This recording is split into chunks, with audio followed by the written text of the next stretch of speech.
नवीन सरकार महाराष्ट्रात स्थापन झाल्यानंतर प्रचंड बहुमताने महाराष्ट्राच्या जनतेने महायुतीच्या सरकारला निवडून दिल्यानंतर आता मंत्रिमंडळाचा विस्तार देखील नागपूर येथे झालेला आहे आणि या अधिवेशनाच्या संदर्भात माननीय उपमुख्यमंत्री महोदय पत्रकारांना संबोधित दिलं ना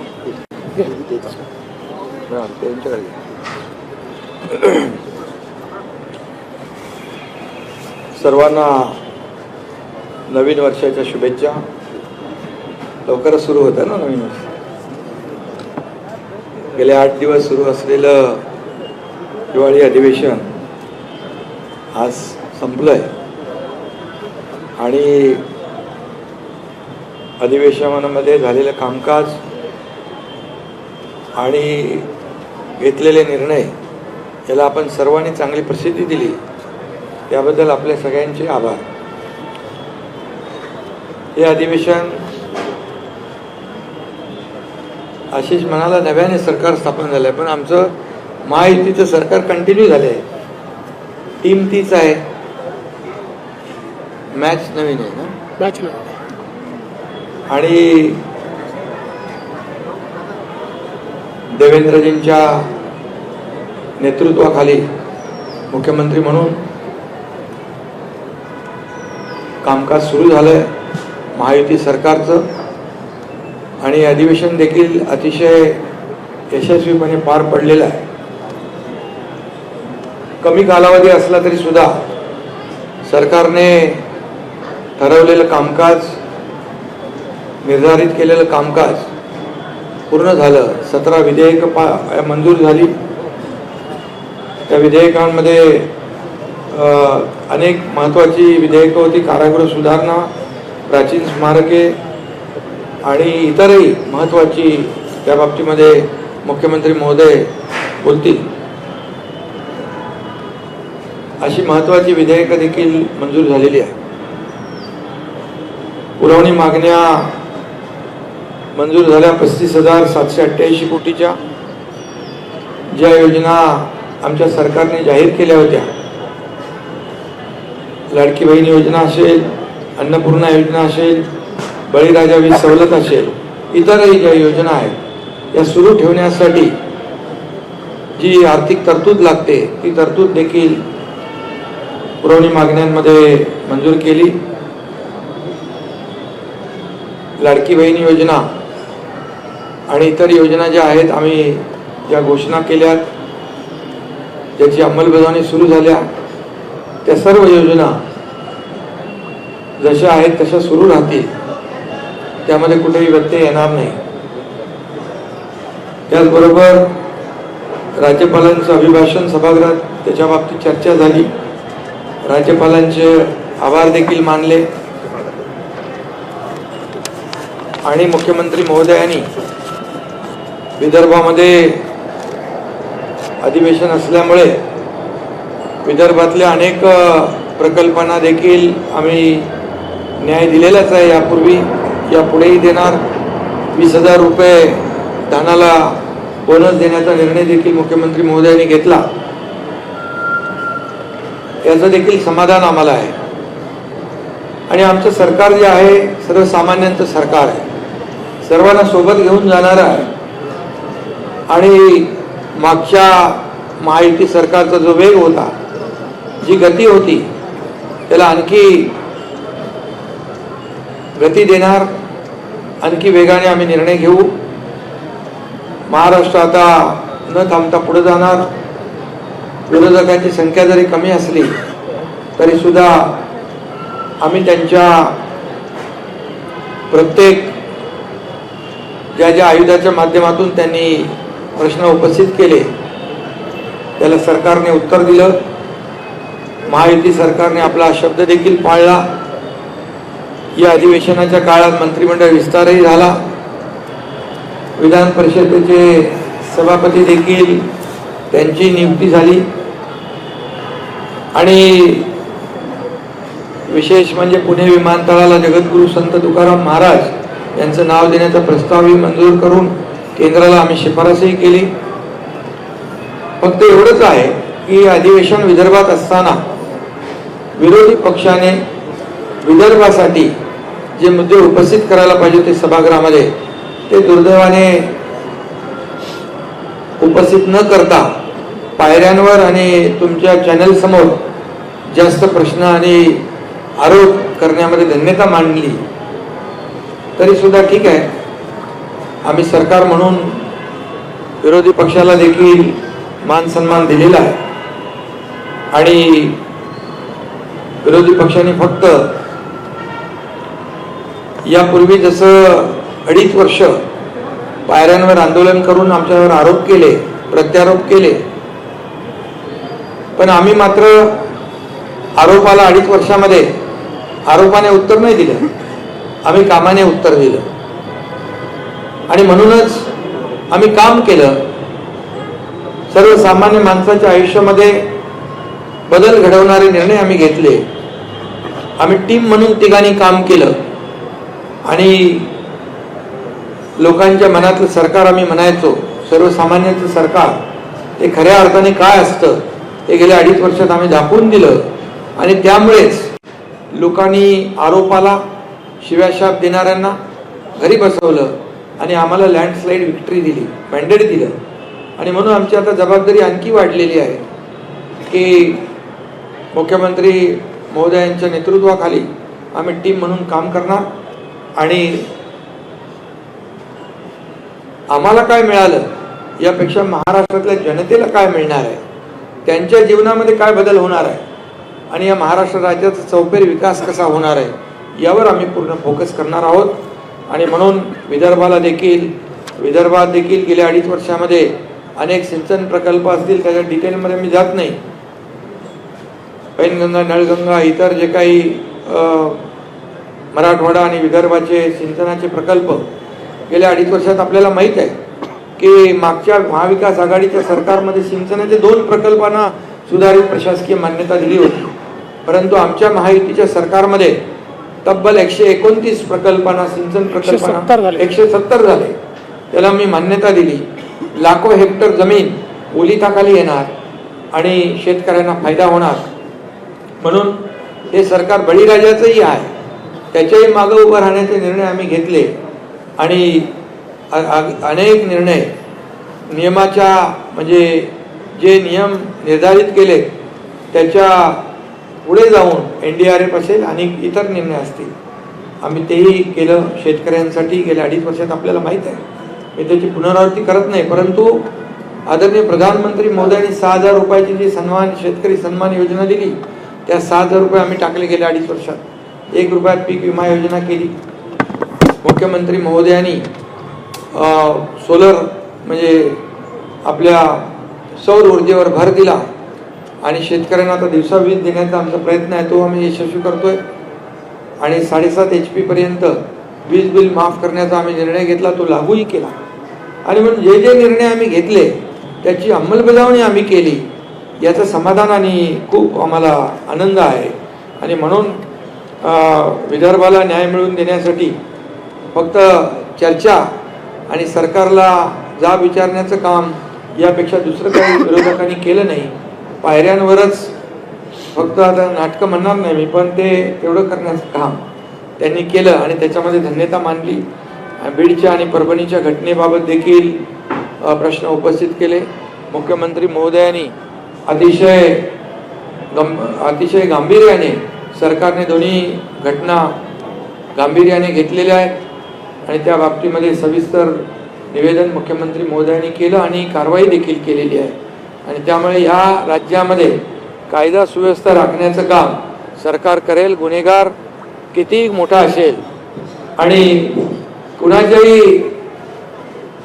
ओळखीचा पाळखीचा जवळचा असेल तरी सुद्धा कुठल्याही गुन्हेगाराला पाठीशी घालण्याचं काम आमचं महायुती सरकार करणार नाही. हे राज्य कायद्याचं आहे, हे राज्य सर्वसामान्यांच्या रक्षणासाठी आहे, आमच्या माय भगिनींच्या रक्षणासाठी आहे. त्यामुळे हे राज्य जे आहे, आमचं सरकार जे आहे, हे सर्वसामान्यांच्या पाठीशी उभं राहणारं सरकार आहे. आणि त्यामुळे काही लोक म्हणाले मंत्री प्रश्नांची उत्तरं देत नाहीत. हे अधिवेशन विनोदी असल्याची टीका काही लोक करून गेले, परंतु काही लोकांनी जेव्हा मुख्यमंत्री पदाचा राजीनामा दिला होता त्यावेळेस आमदारकीचाही राजीनामा देऊ असं म्हटलं होतं, परंतु ती आमदारकी वाचवण्यासाठी फक्त पर्यटन म्हणून काही लोक येऊन जातात आणि त्यांनी हे अधिवेशन विनोदी म्हणणं म्हणजे हाच मोठा एक विनोद आहे आणि म्हणून बाकी जाऊ द्या, मी जास्ती काही टीका करत नाही. पण हे अधिवेशन अतिशय बरं. दुसरं, आपल्या सोयाबीन आणि कापसाला सरकारने 5,000 रुपये हेक्टरी मदत केली. त्याची 4,194 कोटी 96 लाख शेतकऱ्यांना त्याचा फायदा झाला, हेही मी या ठिकाणी नमूद करतो. आणि कांद्याच्या संदर्भात देखील मुख्यमंत्री स्वतः आपल्या केंद्र सरकारशी संबंधित मंत्री पियुष गोयल यांच्याशी संपर्कात आहेत आणि कांद्याचा भाव जो आहे तो खाली आला आहे. तो 20% जो एक्सपोर्ट ड्युटी आहे ती कमी करावी यासाठी देखील केंद्र सरकारशी आम्ही पाठपुरावा करतोय.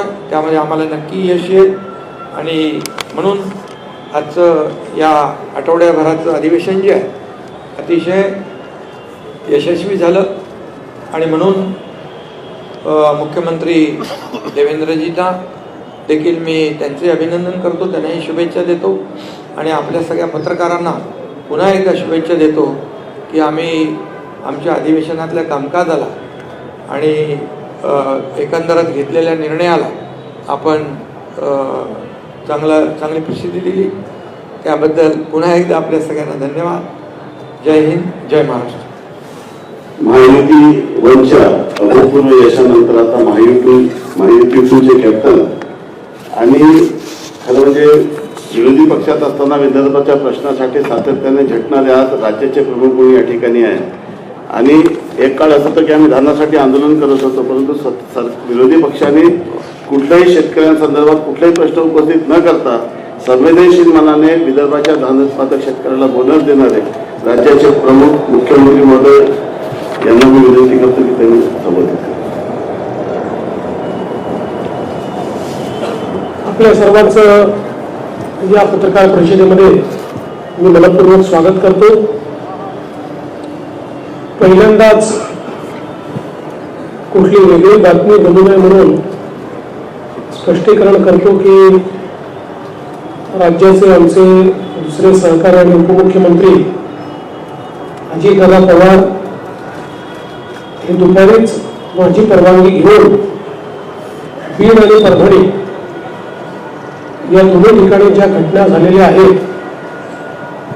त्या घटनेमध्ये जे पीडित आहेत त्यांची भेट घेण्याकरता त्या ठिकाणी गेलेले आहेत, म्हणून ते पत्रकार परिषदेत उपस्थित नाहीत.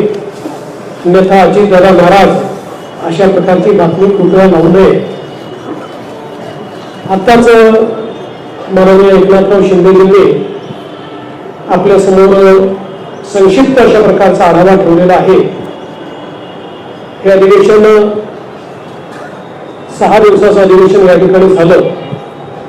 त्यापूर्वी 3 दिवस मुंबईमध्ये छोटंसं अधिवेशन झालं होतं आणि आपल्याला कल्पना आहे की प्रत्येक 5 वर्षाने जेव्हा नव्याने निवडणूक होते त्यावेळी पहिलं अधिवेशन हे छोटं अधिवेशन असतं, कारण ते केवळ पुरवणी मागण्यांपुरतं अधिवेशन असतं. इतर फारसं कुठलं कामकाज त्या अधिवेशनामध्ये होत नाही. तथापि या 6 दिवसामध्ये भरगच्च अशा प्रकारचं कामकाज या अधिवेशनामध्ये राज्य सरकारने केलेलं आहे आणि विशेषतः 17 विधेयकं मंजूर करण्याचं काम आणि चर्चेसहित म्हणजे गोंधळात नाही तर चर्चा करून 17 विधेयकं मंजूर करण्याचं काम आपण केलेलं आहे. आणि एक विधेयक महाराष्ट्र विशेष जनसुरक्षा विधेयक हे संयुक्त चिकित्सा समितीकडे आपण पाठवलंय. खरं म्हणजे अर्बन नक्षलवाद आणि फ्रंटल ऑर्गनायझेशन्स या संदर्भात नक्षल पीडित सर्व राज्यांनी असं विधेयक केलेलं आहे, म्हणून आपल्याही राज्यात ते केलं पाहिजे असा अँटी नक्षल ऑपरेशन्स विभागाचा आग्रह होता, म्हणून आपण ज्यावेळेस शिंदे साहेब मुख्यमंत्री होते आणि मी गृहमंत्री होतो त्यावेळेसच आपण याचा मसुदा तयार केला होता. परंतु या संदर्भात अनेक अफवा पसरवण्यात आल्यामुळे त्यावेळेस आम्ही ते मांडलं नाही आणि आताही विरोधी पक्षाने कुठलीही मागणी न करता आम्हीच हा निर्णय केला की अशा प्रकारचं विधेयक मंजूर करताना कुठेतरी लोकशाहीची पायमल्ली करायची आहे, विरोधकांचा आवाज दाबायचा आहे, अशा प्रकारच्या ज्या वल्गना केल्या जातात, तर संयुक्त चिकित्सा समितीच्या माध्यमातून सर्वांना आपलं म्हणणं मांडता यावं ही व्यवस्था उपलब्ध करून देण्याकरता हे विधेयक आम्ही संयुक्त चिकित्सा समितीकडे पाठवलं आहे. जेवढ्या संघटना आहेत ज्यांना आपलं म्हणणं मांडायचं आहे त्या सगळ्यांना आपलं म्हणणं मांडण्याची पूर्ण संधी मिळेल. सर्वपक्षीय 21 लोकांची समिती या ठिकाणी ही तयार करण्यात आली आहे आणि त्याच्या रिपोर्टवर पुढचं काम हे या ठिकाणी केलं जाईल.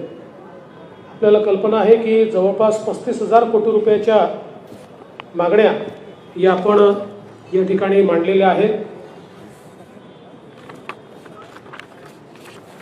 यामध्ये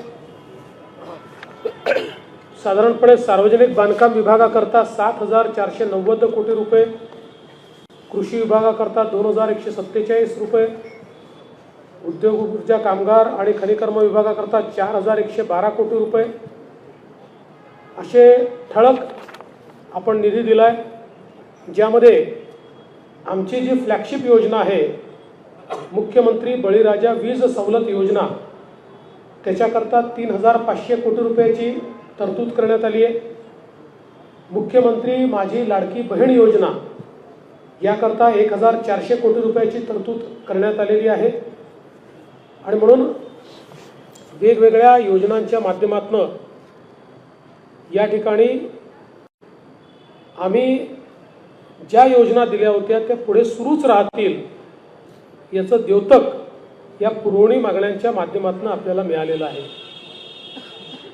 आज खरं म्हणजे अंतिम आठवडा प्रस्तावावर बोलत असताना विदर्भ आणि मराठवाड्याला या सरकारने काय दिलं आणि हे सरकार काय देणार आहे याची जवळपास 1.25 तास मी सविस्तर मांडणी केली आहे.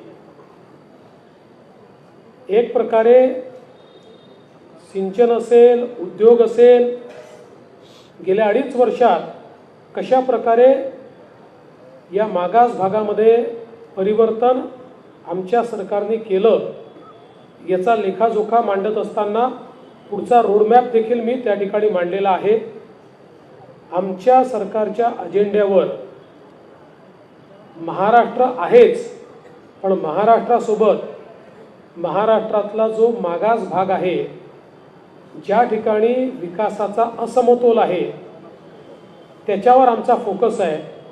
आणि म्हणून नदीजोड प्रकल्प असतील, सिंचनाचे प्रकल्प असतील, उद्योग असेल, इन्फ्रास्ट्रक्चरचे प्रकल्प असतील, असा चौफेर विकास आम्ही कशा प्रकारे करतो हे आपण या ठिकाणी सांगितलं आहे. कापसाचा बोनस आपण घोषित केलेला आहे.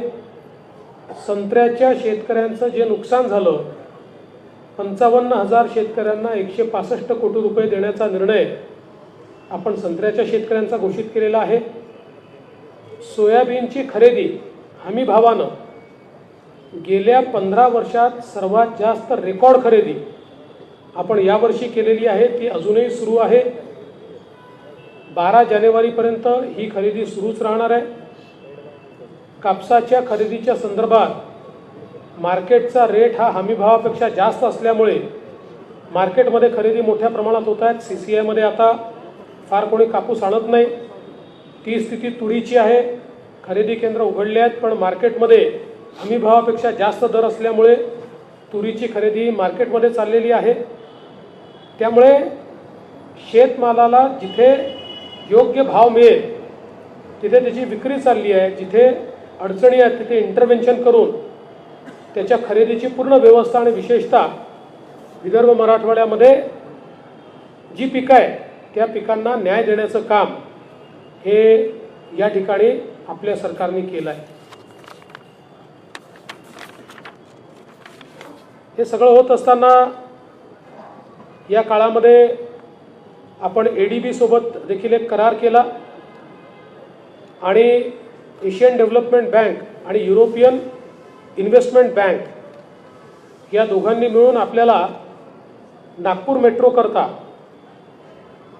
जवळपास 3,586 कोटी रुपयाचं कर्ज दिलं आहे.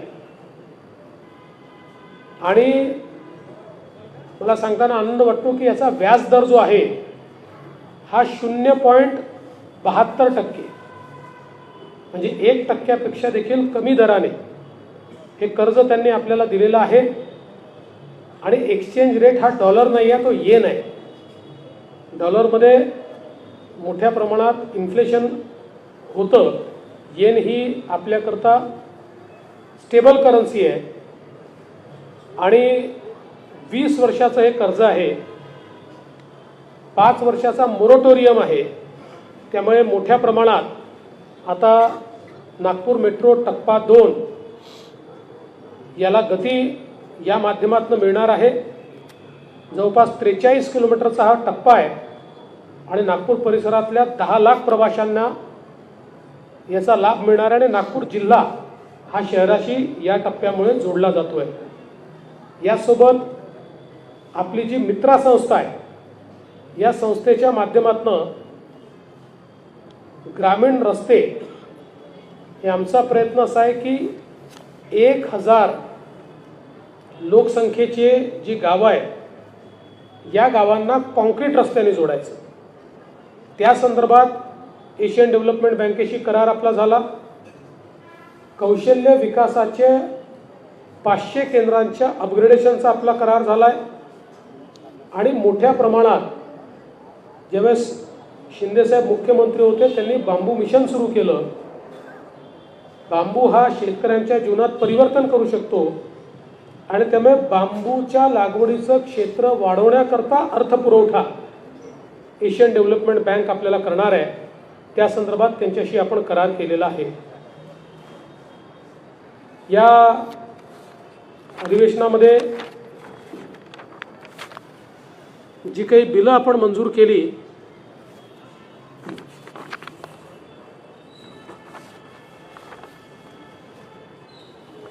त्यातली काही बिलं अत्यंत महत्त्वाची आहेत, ज्याच्यामध्ये तुकडेबंदीच्या कायद्यामध्ये आपण परिवर्तन केल्यामुळे जो छोटा प्लॉट धारक होता त्याचं घर असून देखील त्याच्या प्लॉटचं नियमितीकरण होऊ शकत नव्हतं, ते नियमितीकरण आता होऊ शकणार आहे. खरं म्हणजे याचा निर्णय आपण मागच्या काळातच घेतला होता, पण 25% आपण त्याच्यावर दंड लावला होता. त्यामुळे 5-7 वर्षात एकही ॲप्लिकेशन आपल्याकडे आली नाही. तो दंड 5% करण्याचा निर्णय आपण घेतला. महाराष्ट्र राज्य कौशल्य विद्यापीठ जे आहे या विद्यापीठाला रतन टाटांचं नाव देण्याचा कायदा हा आपण या ठिकाणी मंजूर केलेला आहे.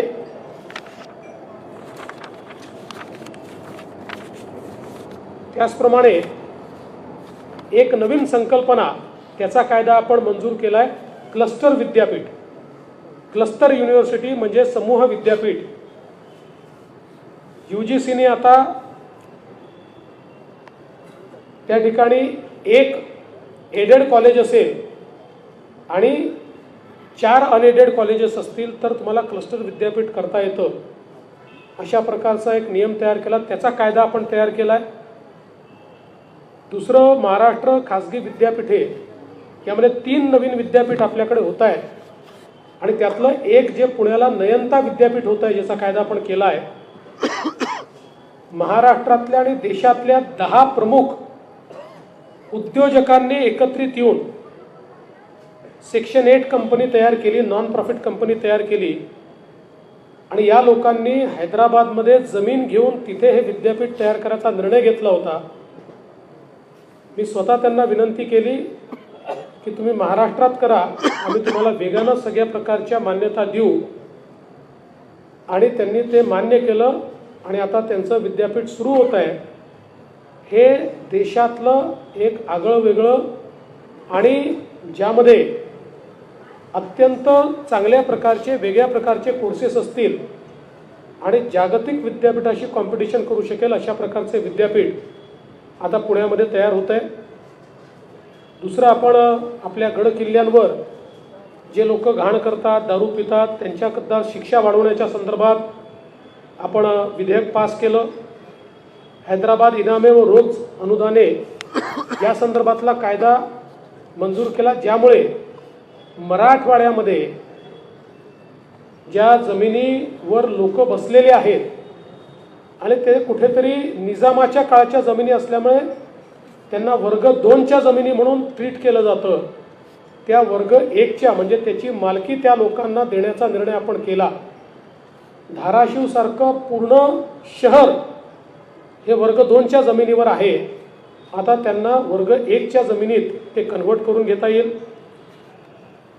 त्याचबरोबर महाराष्ट्र आपलं जे नॅशनल लॉ स्कूल आहे छत्रपती संभाजीनगरचं, त्याच्या नावामध्ये बदल करून औरंगाबादच्या ऐवजी छत्रपती संभाजीनगर करणं असेल.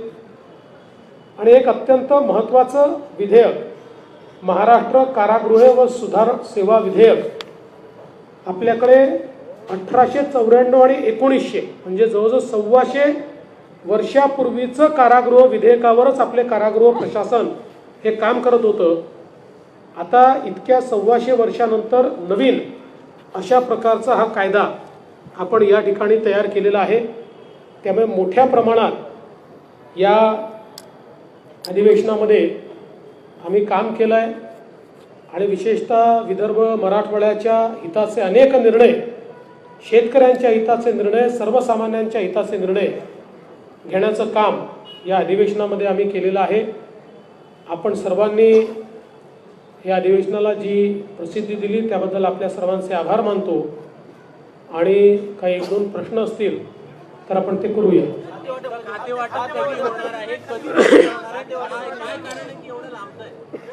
खाते वाटप लवकरच होणार आहे. लवकरचा अर्थ ते आजही होऊ शकतं किंवा उद्या सकाळी देखील होऊ शकतं. नागपूरशी संबंधित 2 प्रश्न आहे. नागपुरात अधिवेशन होते आहे. भारतामध्ये असं एकही शहर नाही जिथं 4 विकास प्राधिकरण काम करतात. नागपूर एकमेव शहर आहे जिथं महामेट्रो आहे, NMRD आहे आणि नागपूर सुधार प्रन्यास आणि महानगरपालिका. मागच्या टर्ममध्ये तुम्ही नासुप्र बरखास्त करण्याचं हे केलं होतं, मात्र आमदार नितीन राऊत पालकमंत्री बनल्याबरोबर उद्धव ठाकरे सरकारमध्ये नासुप्रला पुनर्जीवित करण्यात आलं. त्यावेळेस ते नासुप्र पुन्हा बरखास्त होणार का? विचाराधीन आहे, त्या संदर्भात योग्य निर्णय करू.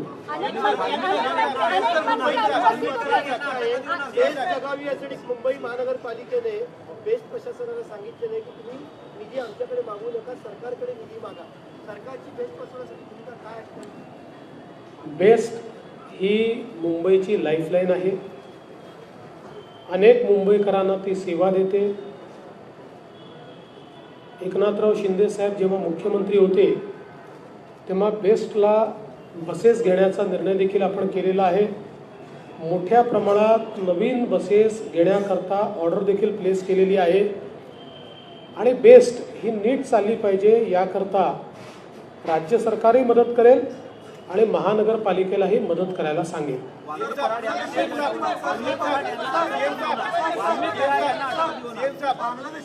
असं आहे, मी कालही सांगितलं, कोणालाही सोडलं जाणार नाही. पोलीस सगळ्यांचा मागोवा घेत आहेत, सगळ्यांना अटक होईल.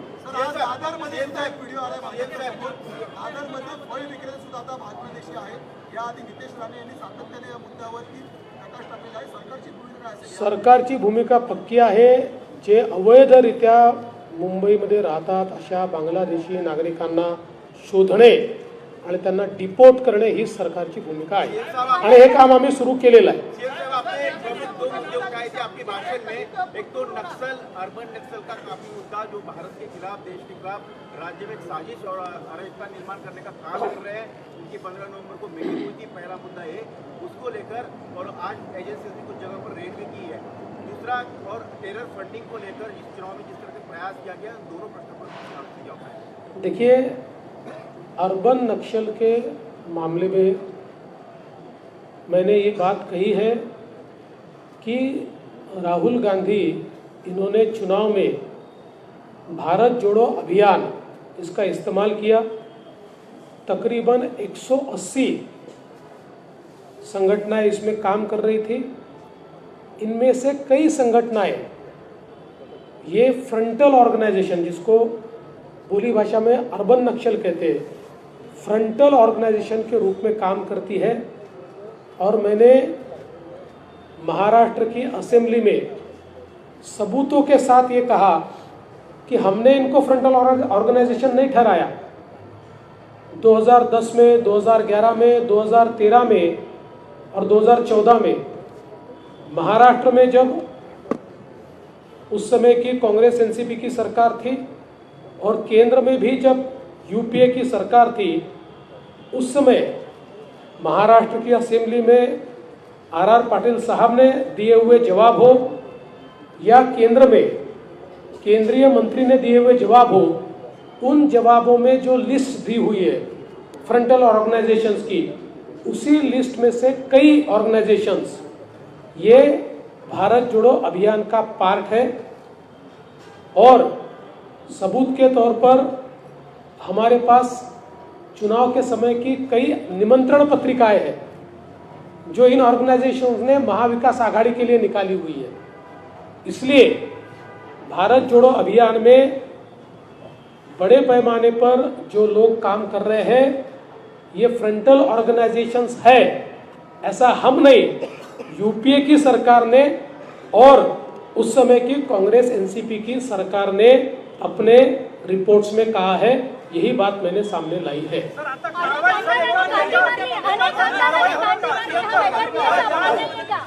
अनेक आमदारांनी दांडी मारली, वैदर्भियांचा अपमान नाही आहे का हा नागपूरकरांचा अपमान? विचार करें इसका। अल्पकालीन चर्चेदरम्यान आपण दिलेल्या उत्तरात विरोधकांचं असं म्हणणं आहे की परभणी जिल्ह्यात सोमनाथ सूर्यवंशीला न्याय नाही मिळाला। विरोधकांनी माझं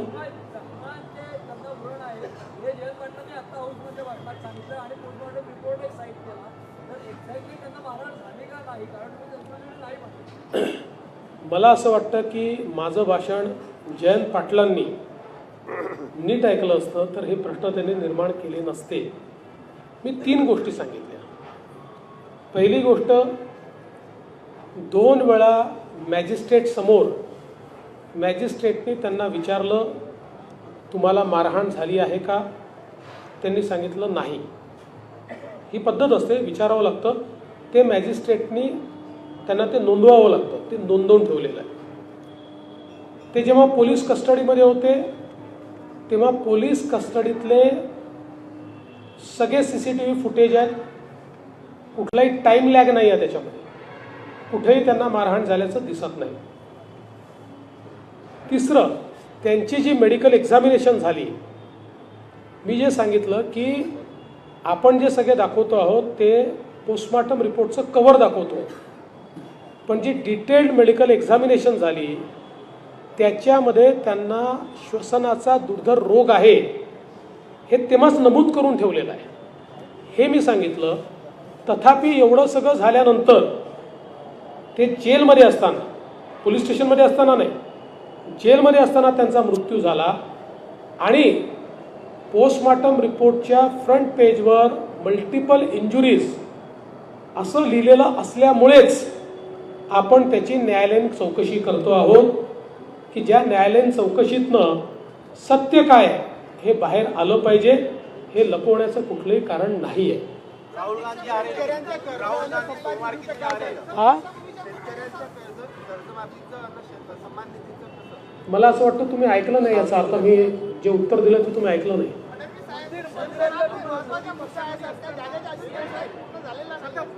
फ्रंटल संघटना आहे त्याच्यावर कारवाई करणार आहे का महायुती सरकार आता? नाही, असं आहे की त्या संदर्भातल्या काही याच्यावर मागच्याही काळात कारवाई झालेली आहे, काही UAPAच्या माध्यमातून काही कारवाई झालेली आहे, त्यामुळे जिथे आवश्यकता असेल तिथे कारवाई होईलच।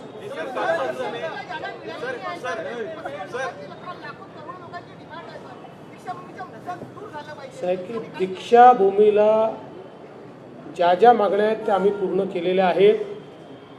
ज्या जागेचं तुम्ही या ठिकाणी सांगताय ती कृषी विभागाची केंद्राची एक छोटीशी जागा आहे, ज्याची मागणी अनेक वर्षापासून त्या ठिकाणी आहे. आम्ही केंद्राला विनंती केलेली आहे की ती जागा त्यांनी द्यावी. मंदिराच्या बिलमध्ये स्वतः अध्यक्षांनी भूमिका मांडली की हिंदू मंदिरांच्यावर फक्त शासकीय नेमणुका होतात, अन्य धर्मीय प्रार्थना स्थळांच्या किंवा ट्रस्टच्या वर सरकारी लोक नेमले जातील का, आणि तुमचं त्याच्यावर काय मत? असं आहे की मुळामध्ये जे काही आपले मंदिरं असतील किंवा इतर धार्मिक स्थळं असतील यांच्या कंट्रोलचे वेगवेगळे कायदे आहेत. मुस्लिमांकरता वक्फ आहे, काही ठिकाणी ट्रस्ट आहे आणि काही ठिकाणी आपण कायदे केलेले आहेत. त्याच्यामुळे त्याच पद्धतीनं आपण आत्ता चाललो आहोत. पण अध्यक्षांनी एक महत्त्वाची गोष्ट लक्षात आणून दिलेली आहे, त्याचा कायदेशीर अभ्यास करावा लागेल. हमेशा मांग करते थे कि 100 दिन आदि साल भर में, लेकिन आपके 7.5 साल का रिकॉर्ड है कि 100 दिन एक भी बार नहीं चला है. 100 दिन नहीं चला, लेकिन पिछली सरकारों के तुलना में सबसे ज़्यादा दिन हमने चलाया. और प्रॉब्लम तो ये है कि विरोधी पक्ष के लोग पहले दिन मांग करते कि 2 हफ्ते और बढ़ाया जाए, और जब 2 हफ्ते हो जाते हैं तो आधे बेंचेस विरोधी पक्ष के खाली होते हैं. हमको प्रॉब्लम आता है कि कोरम जितने भी लोग वहाँ उपस्थित नहीं होते. तो हमने तो हमेशा प्रयास किया और आगे भी हमारा प्रयास रहेगा. और मैं आज भी आपको बताता हूँ, हमारे 7 सालों का हिसाब निकालिए. उद्धव जी ने तो चलाए नहीं, 2-3 दिन चलाते थे, लेकिन हमारे 7 सालों का हिसाब निकालिए. देश के किसी भी विधानसभा से ज़्यादा, किसी भी विधानसभा से ज़्यादा हमने महाराष्ट्र की विधानसभा चलाई. अनेक आमदारांनी दांडी मारली. चला. अनेक आमदारांनी दांडी मारली. चला, सगळ्यांचे फार फार धन्यवाद.